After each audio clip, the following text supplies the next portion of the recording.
In this episode, we have Q&A from the recent webinar that I gave on the State of the Union. Listen to real marketers who have questions about becoming fractional CMOs and hear me coach them on exactly what they should do.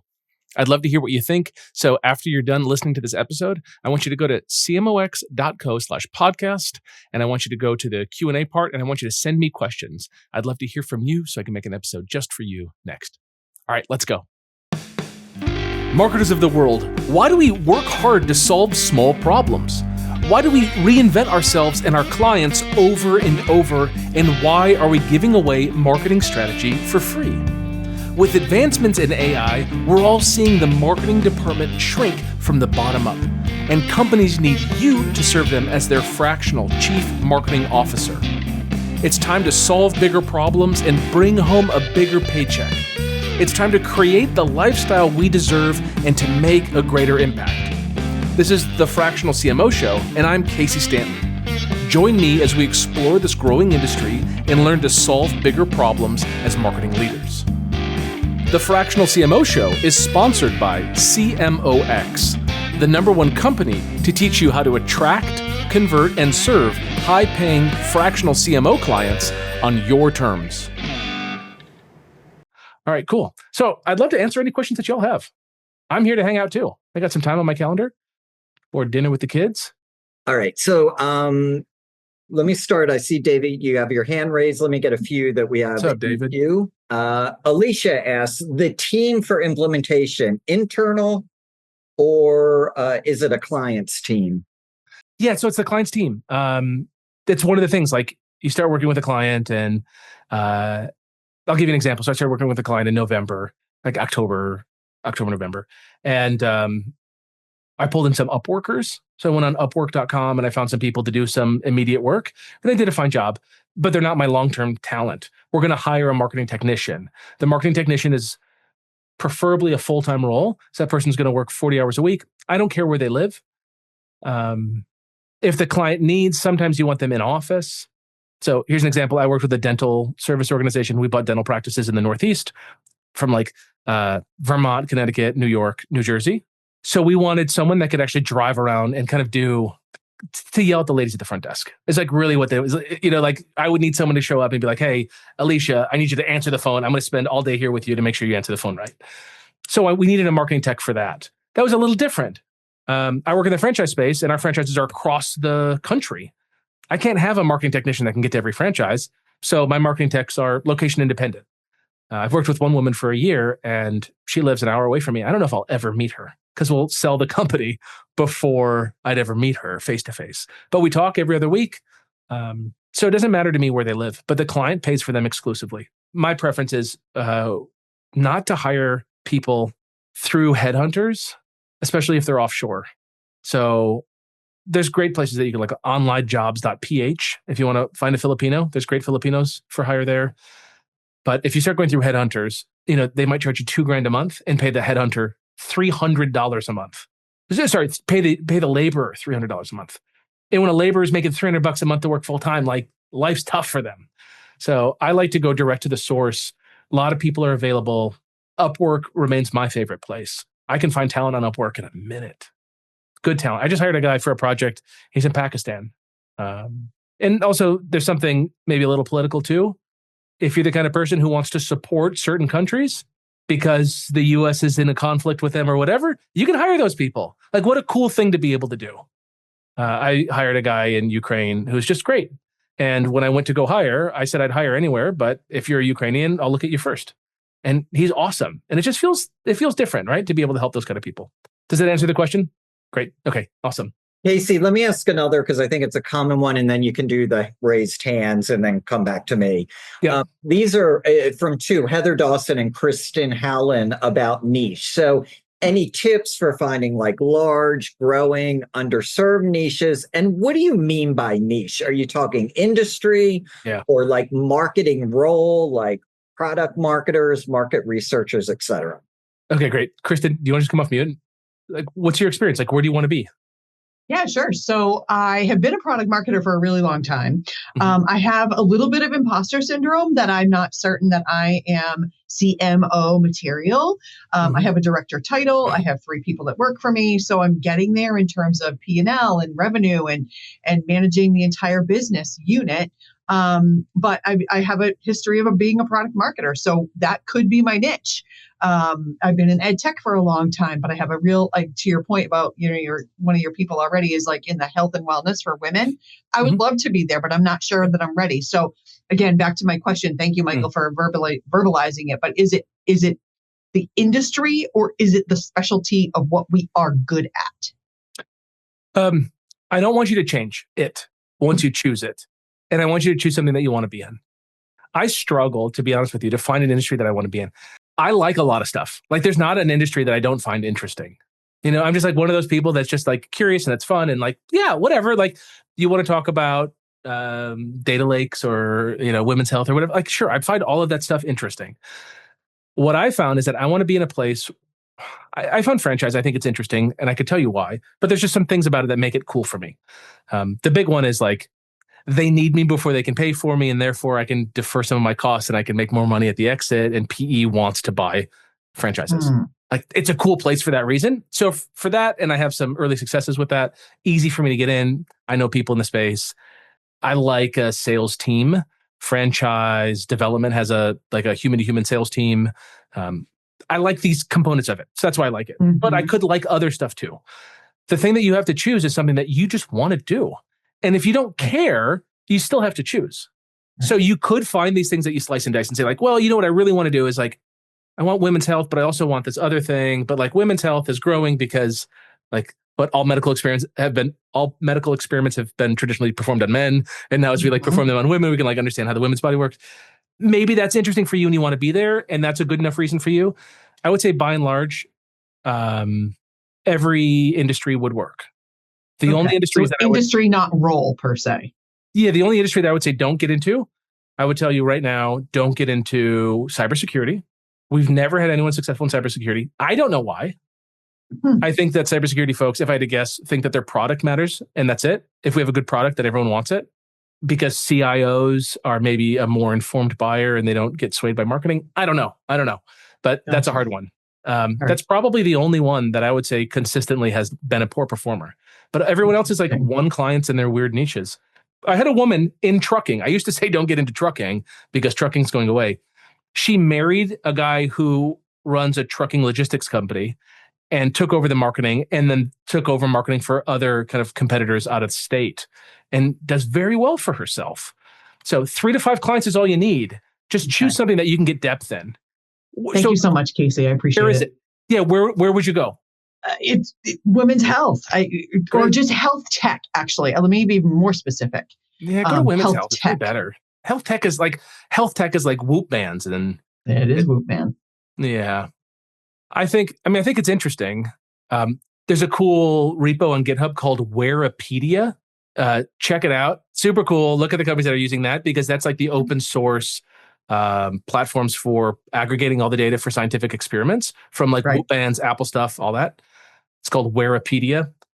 I find that stuff super interesting, right? You like get into it, kind of absorb yourself in it. If it's general health, that's cool. If it's women's health, I think that's cool too. I think a woman, like a female CEO who's running a women's health, let's say like trying to conceive product, talks to you and me. Who do you think has the upper hand? Ooh, pick me, Yeah, mom. right. So you could use that. We have a woman in the accelerator who's Jewish and she is like Israeli and very culturally Israeli. Um, she's like, I want to work with Israeli founders. Like, cool. I can't. Like, I'm just another guy, but she's like one of them, So it Right. works for her. Uh, yeah, I would try to choose things based on where you want to be, and then also if you're stuck, choose the one that maybe you kind of naturally fit into more easily. Excellent. Thank you very much, Casey. I appreciate you. Yeah, I hope you get into women's health and help them with something. I Thank think it'd be you. great. I just think like how many more people you could help. It's so cool. All right. So I think of niches, like what do I think of as a niche? I think of a niche as, can I find a total addressable market? Can I pull a list of business owners? Can I find a database of businesses in that market that are spending on marketing. If I can, then that's a niche. If you told me your niche is that like I help busy parents, it's like, I don't know about that one. Like that's kind of too wide. But like I help HVAC companies that have at least 3 trucks. That's clear. That's a good one. All right, David, you got anything you want to talk about? See you, Michaela. Thank you very much. And actually, I read your book, Casey. It's exciting. I loved it. Oh, great. The question I have is probably about agencies. How you find, do you see agencies working in your community, and how you find that working within your infrastructure? Yeah, I want to tell you about Dawn. Do you think financial sector is a good sector for that? Financial. Okay, yeah, great. Financial how? Like what? Like fintechs or community banks. Yep, great. Yeah. Okay, so start at the bottom, work my way to the top. Community banks, yeah, great. I think that's great. I've got members that have definitely had success there. I was surprised, to be honest with you. I thought they would be more cash strapped, but they're not. They definitely are capitalized, but they don't want a full-time CMO on staff. So for them, project like a 3-month start, and then seeing like how well you can work, and then locking them in for the next 2 years. I think that's a very realistic thing to do. It's not project-based work. It's more like it's just a 3-month term to get started with a renewal in it, and it gives them a sense of like an out if they need it. So yeah, I think those are great markets. I think financial advisors is an okay market too. I think it's a different market than it used to be. Financial advisors used to be a lot bigger. I think there's more like self-management of money today. So if I chose between the two, I'd say fintech is cool and community banks are cool. Your other question is around agencies. So we've got a member, Dawn. She had a client in her agency and she did agency work, like PPC. And then she joined the accelerator and I was like, can you sell them fractional CMO work? She's like, yeah. So she did. So she got paid 2 ways. One was just for her brain, and the other one was for her team's labor, where she makes her arbitrage. Great. And then I was just having fun with her one day, and we were just like proposing some ideas. I was like, why don't you offer to take over more responsibility for the guy? Don't charge anything, and then get him to sell the business in like 2 years. So it took her a while, 6 months. She was on my podcast and shared this, so I don't feel like I'm sharing out of turn. She locked in with the client to make a major percentage of the revenue on exit. And it's going to be a big exit. She was able to do that because she was the trusted agency owner and now the fractional CMO. And now she opens herself up to take on more risk. The difference here, David, is that she took on this additional risk without compensation. She's like, I will do this work for free for 2 years. Contractually, we must sell the company at this point, and then I get this percentage of all proceeds. So do I think it works for an agency owner? Yes. And I really think, David, that the smart agency owner is looking for ways to bring in additional revenue right now. And one of the ways you do that is depth. An agency owner right now, or an agency, isn't incentivized to get the company to comply. So let's say, what kind of agency do you have? Do you have like a PPC agency or what? I don't have any. Oh, you don't have one? Okay. So like a PPC agency is like, their job is to get the leads. And if those leads aren't called, the PPC agency gets blamed. But really, it's the sales team.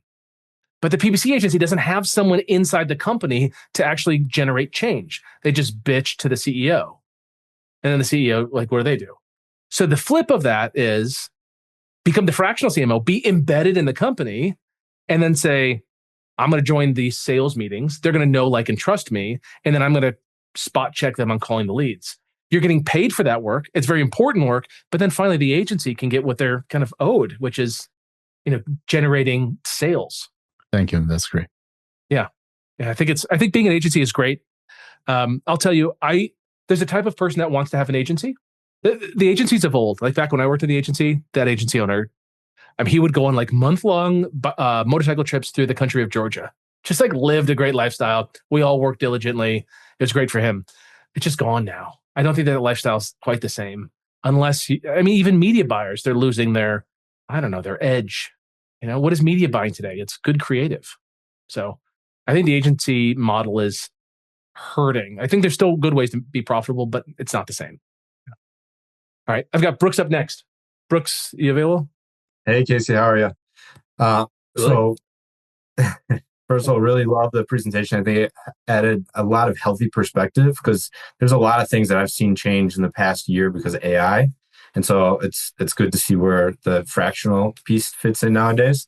My background, I've been self-employed for 8 years running a marketing business. It's basically been a freelance business. So Yeah. I come in, I do the strategy, I do the implementation, but I've always been involved in the execution. It's strategy plus execution. And I would love to go more towards just the strategy side. That being said, I've worked almost exclusively with smaller businesses. So anywhere from like 50 to 200,000 a month, sometimes even starting from scratch. So they typically don't have a marketing department. Yep. If I were to exclusively focus on being a fractional CMO and just do strategy, even though I have some fantastic case studies, how would that be relevant to I guess, going up market where they would already have the marketing team? Well, I don't understand the last part of the question. Yeah, so those clients that I've worked with in the past don't have a marketing team. So I wouldn't be able to come in and not do the execution. So I'd have to go up market to a bigger business that already has a marketing team. Or kind of not true. Yes, but also a company that is ready to build out a marketing function. So example, I'm talking to a guy. This guy's kind of a juggernaut in my space and in the franchise space. And I want to work with him. I want to understand how they work, right? So I want this gig for the insights more than anything. And he said to me, "We've never done marketing before. We don't know if we're going to do it yet." So in December we were talking. He's like, "I'll let you know in January if we're going to go on marketing or if we're going to delay and maybe do that in Q3." So I heard from him. He's like, "We're going to focus on some of this other stuff." And like maybe it's right. He's got to work on his product and stuff like that. Like that's where he's focusing. But then come Q3, he's saying, "All right, if we go hard on marketing, we're going to go hard on marketing. I want Casey and I want you to staff the team out and I want you to build something real." So they start at nothing with a commitment. That is a big difference that you have to like look out for. I talked to a company that was in ambulatory helicopter transportation. Like your mom's in Costa Rica, she breaks her leg, and you're like, "You're not going to a Costa Rican doctor. I'm getting you to Miami." You fly, helicopter picks her up, takes her to the hospital. That's what these guys do. They've always been kind of like B2B, like direct sales to the hospital groups. They've never had marketing. So they want to open up a whole marketing front. And it's like, are they going to go hard and put $1 million out for me to go spend on marketing in the next year or not? So that is a difference. And sometimes they do have a marketing department. I worked at a company that had 12, when I started, maybe 6 people in the marketing department. And there's a marketing director. And they hired me over him, despite him being super smart. But they hired me because they wanted a CMO level. So you can kind of join at different angles and different levels. They either have to be serious about building a marketing team or have a marketing team. It's one or the other. Or they're spending money on agencies and they're like, agencies are taking a 30 to 40% profit. What if we just kept that to us and hired Brooks and then we get better outcomes from Brooks instead of giving it to the agencies? Yeah, and I guess that's where my conflict is, because I really resonate with what you're saying about you being the go-to person in a niche, right?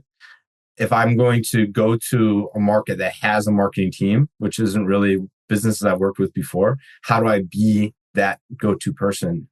I mean, obviously I've been in the trenches and done the work, so that helps. But to position myself as like the CMO level.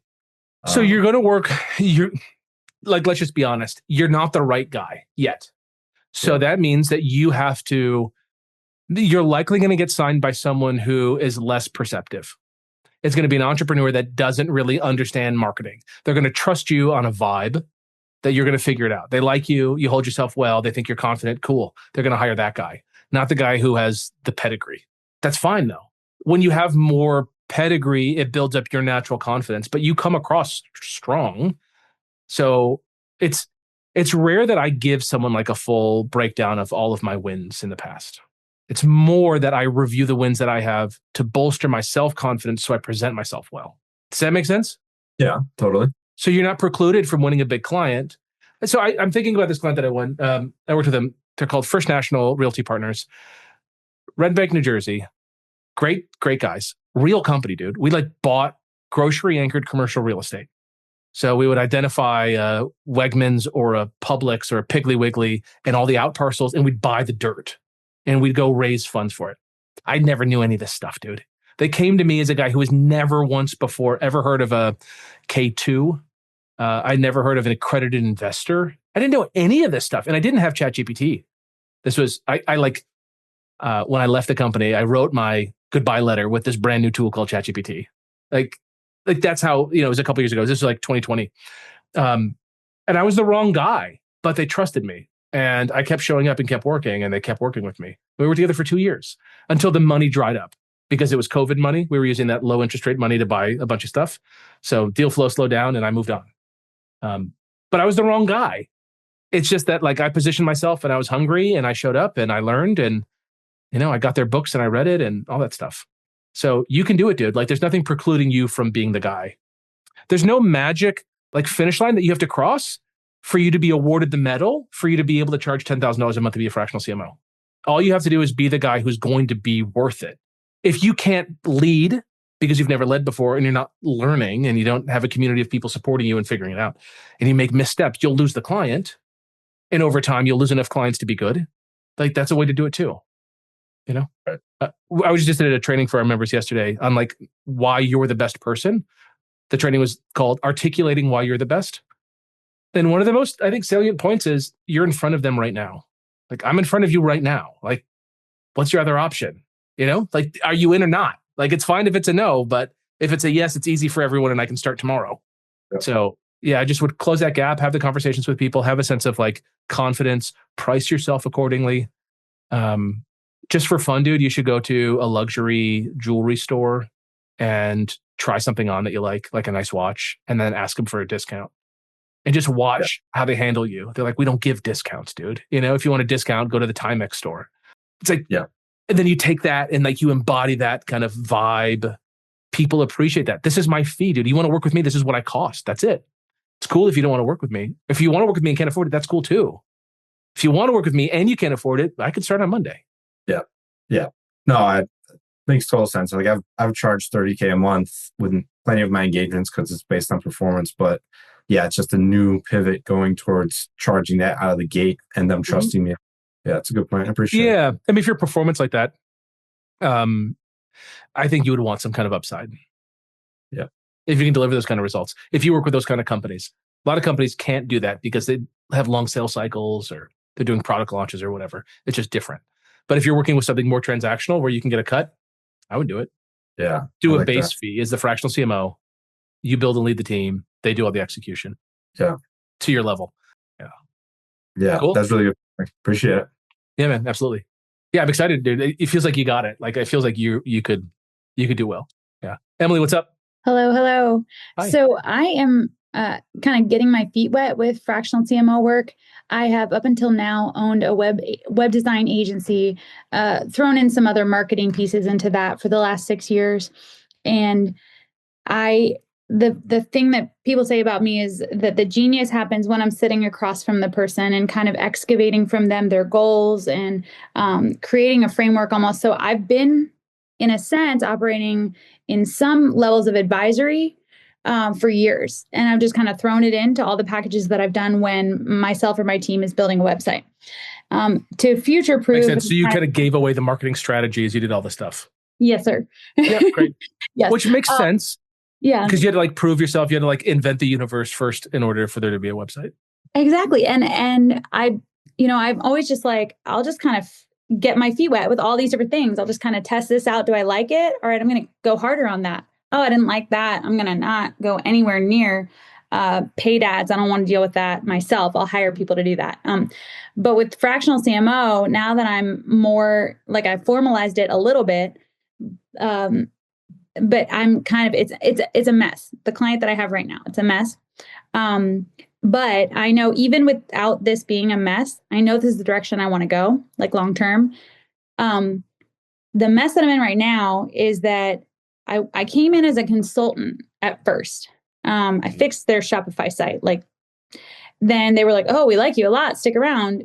Can you help with all this? And I'm like, yeah, I can. And so I did. And then I kind of got closer to how they worked operationally. And I said, there's a lot more that needs to be done here, like in kind of under the hood, that we need to fix a lot of things. And there's a lot of opportunity that is untapped that you're not doing because they built their whole company.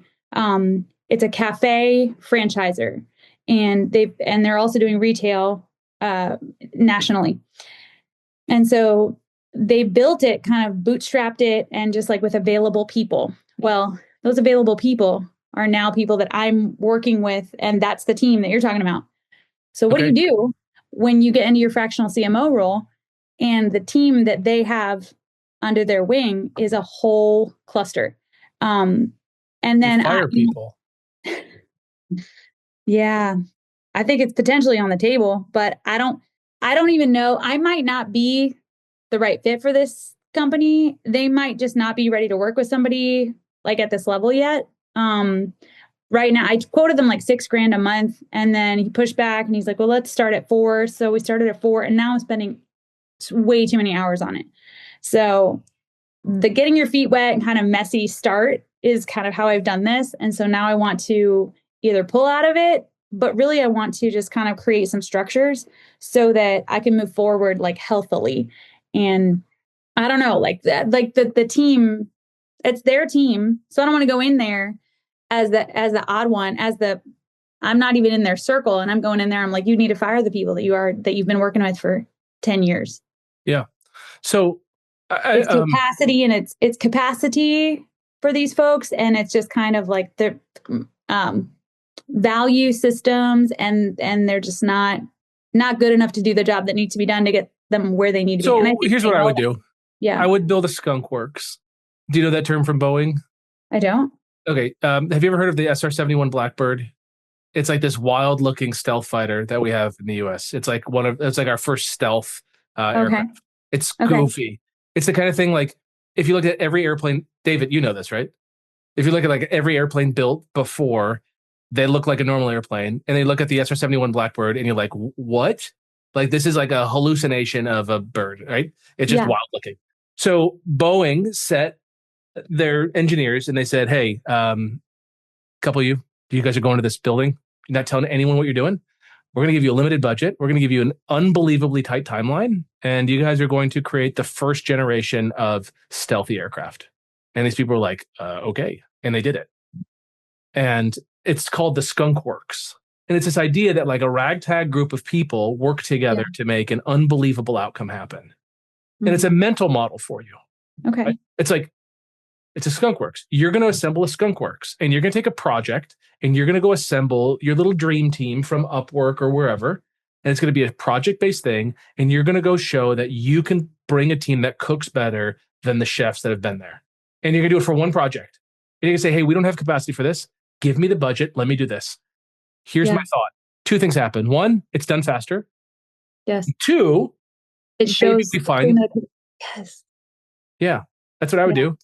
Okay. I would just Skunk Works it. And then when you bring that level of like action, these business owners are like, hell yeah, Emily. Yes. Like, you're the one. Yeah. If you're noticing these people are slow, they probably notice these people are slow. Yeah. I mean, it's ultimately when I came into the work with them, I sat there. I didn't even know they had invited the entire executive team to come meet with me. I didn't know that.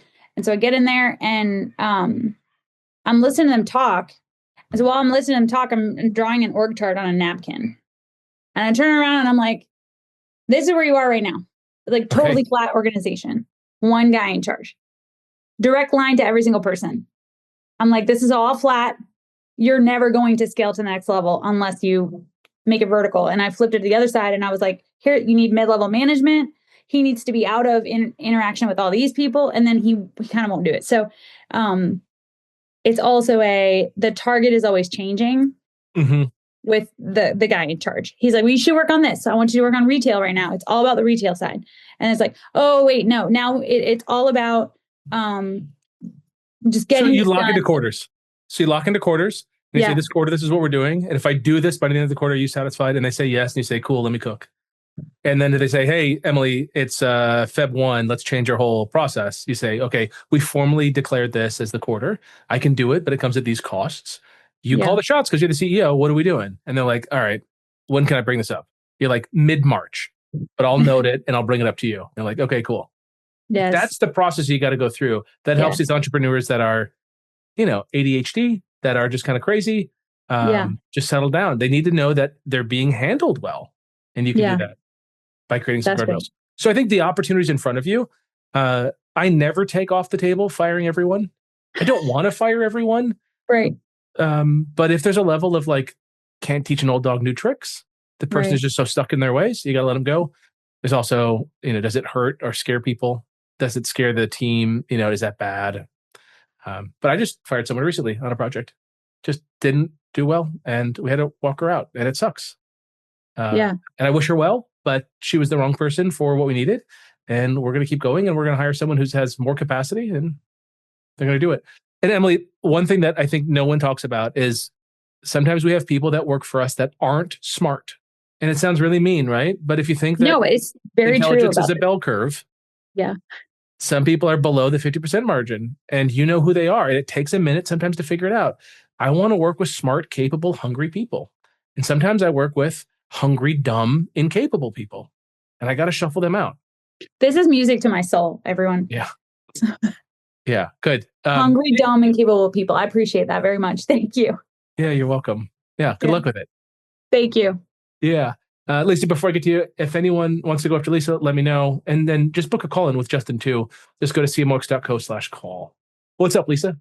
Hi. So, great call. I've always wanted to get into the fractional world. So I wanted to understand what exactly it was. Actually wrote an article about it. But I want to reverse engineer. I think I love what you said about strategy. I love strategy. That's my jam for marketing strategy. I do that all the time when I meet with my clients.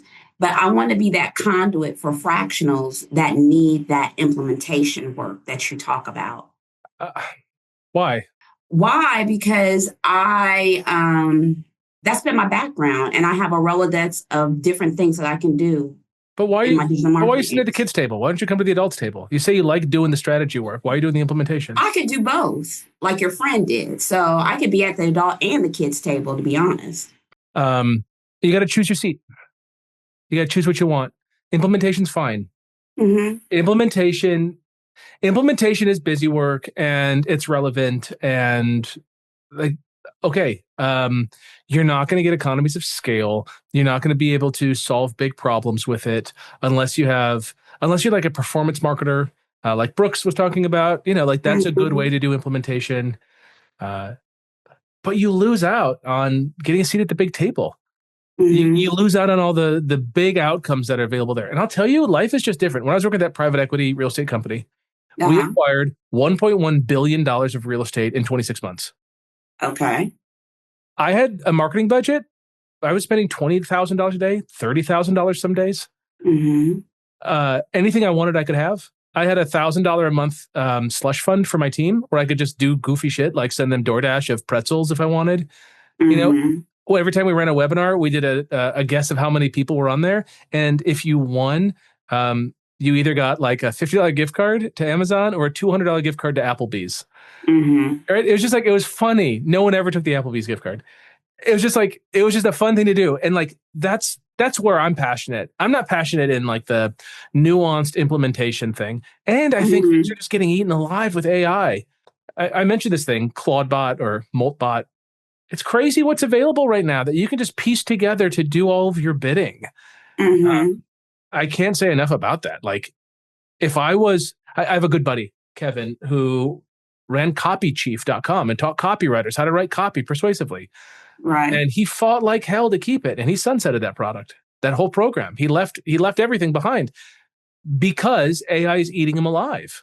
It's just hard to make a living in that world. So if you want to constantly reinvent and learn new stuff, stay in implementation. If you want to be steady and calm and let AIs or people or offshore workers or whatever do all the labor for you, do the fractional CMO thing. I mean, I've got a buddy of mine who runs a SEO firm.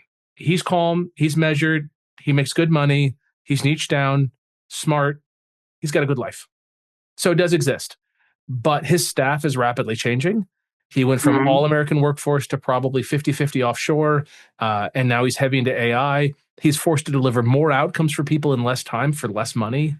He's Mhm. getting a pinch. He's doing well, I think. But man, I think you got to be innovative and at the top of your game to do that. It's just Mhm. different. Like, I mean, I remember used to saying like, "Oh, I'll set up a Google Ads campaign for you for $1,000, and it would take me an hour." I just like those days are gone. I don't And think you don't think that supporting other fractionals who are doing the strategy but need that implementation and they're working with companies that don't have a team, that wouldn't be a good so. segue for them? I don't think that as an offer is all that compelling because if I need Mm, someone, I'm going to go find the person. Like I have a lot of people I've worked with in the past. I might send a text out to ask a question, like phone a friend. But if I'm hiring someone, I'm just going to the open market to find someone who's available right now. I don't have to have it. Like I literally go to Upwork and I just reach out to someone who matches my search query that has the available now flag.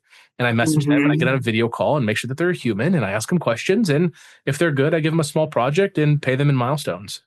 mhm. I don't. No, I Yeah. appreciate your point of view. I just wanted to see, you know, I appreciate your point of view. I've been leaning towards the fractional side. Actually, someone I talked to took your course and they spoke very highly of you. Can And you share who they, it was? Aisha, Yeah, I know Aisha. yeah, Yeah, we Aisha's connected great. on LinkedIn. We Yeah, connected she's on down in LinkedIn what and Raleigh, she Durham spoke area. Yeah. so highly of you. And she was like, why aren't you being a fractional? And I was Yeah, like, right. huh. So I thought about it. But I just, I'm implementing right now because I have the digital marketing agency. I think you got to set your sights to get out of that at some point. And Mm, you go do your implementation work. It's fine. It pays the bills, whatever. Um, right. but you go land one client that pays you $5,000 a month. I swear to you, you will say to yourself in the mirror, "I'm never going back." It will be a switch for you, just like it is for everyone No, else. I understand. No, and I appreciate that because I've been straddling the fence. And Yeah. so to hear that, maybe I knew needed to make a change and think about the fractional, put the implementation side, but I could offer those services because I have that digital Rolodex if they don't have a team. So that would be an upside for me anyway. Yeah. I wouldn't have to go to Upwork because I already have the Upwork in my back Yeah. pocket. Yeah, sure. Right. Yeah, I think a fractional CMO role is, I mean, it's just where I think it's best. I Okay. want to answer David's call or question. David, you said, what's my hack in finding quality employees? Dude, I got it. You want to know what it is? I'll post a job post anywhere. I'll post my doc anywhere. But the call to action on it is reply to, david@cmo.com. Like send an email to david@cmo.com with the subject line, "Hey, it's me, first name, the marketing technician that you're looking for." In that email, include a Loom video, no more than 5 minutes long, whatever. Like whatever you want them to say in it.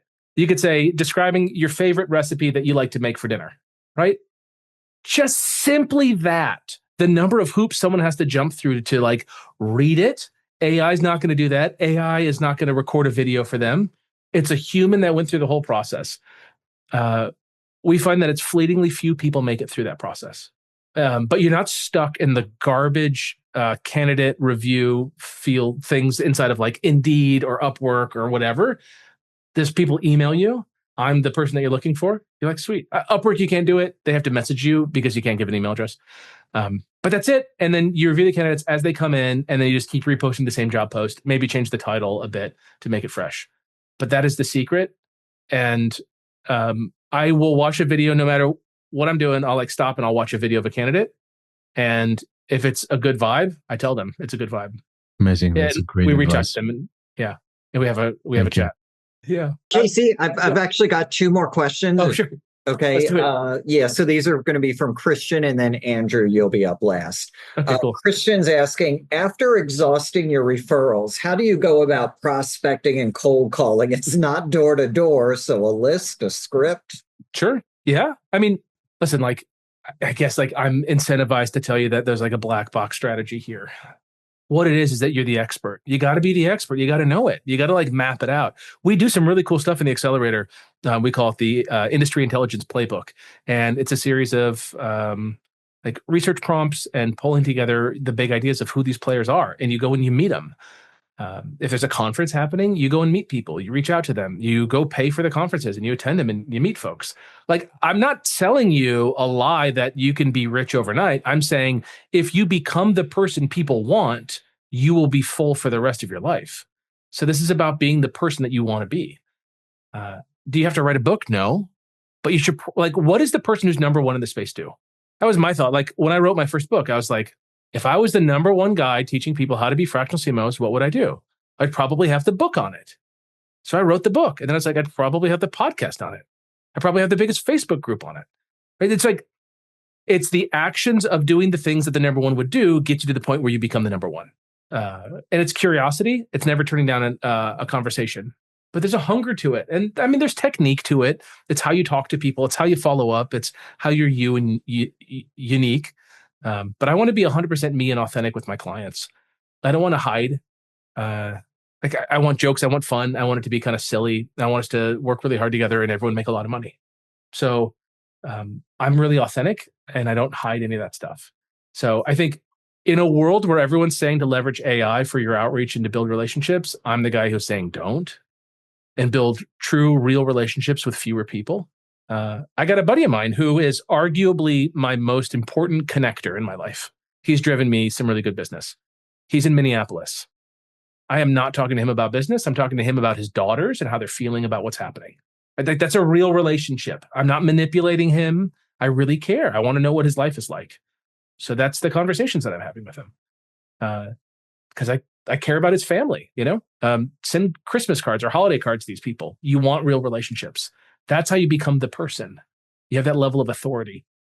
You can kind of like, I don't know, kind of like trick your way into your first client or two. But if you want it to be sustainable in the industry, you got to be the person. And that's what it's about, coming in and becoming the person. That's why people join the CMO Accelerator. They've had wins. You know, we've got the former CMO of Ancestry.com, ButcherBox, Salesforce.com. I mean, we've got heavy hitters in there. We've also got people that are agency owners. And everyone's coming in wanting to take the prestige of where they've been and re-leverage that to be the next level.